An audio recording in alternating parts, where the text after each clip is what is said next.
Natawagan mo na ako. Sabi ko, ay, parang anak mo na ako. Ito talaga. Pero gano'n po, siyempre, palapahan po natin ang ating mga nagtapos sa mga estudyante dito po sa MQ High School. Sa ating pinakamamahal na principal, Dr. Arlene Ocol, palapahan din po natin.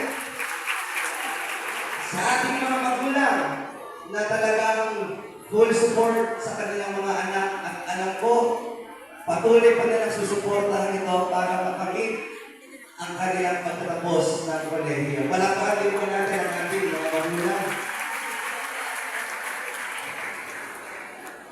Alam po ninyo, bilang isang kabataan, hindi rin naman po ako ganun katalino, hindi rin po ako ganun binayaan na makamit ng award. Kaya po nung high school ako, sabi ko talaga na kung hindi ko ganun katalino, kailangan marunong ako dumistarte para makapagtapos ako ng pag-aaral. Kaya sa lahat ng matatalino sa akin, kaibigan ko.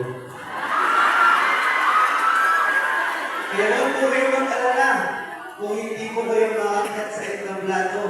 Ako nga po, si Win Abel. Hindi man po ko nakit na entablado, di po ko nabigyan ng award kung high school at kolehiyo. #1 counselor naman po ako sa ating distrito.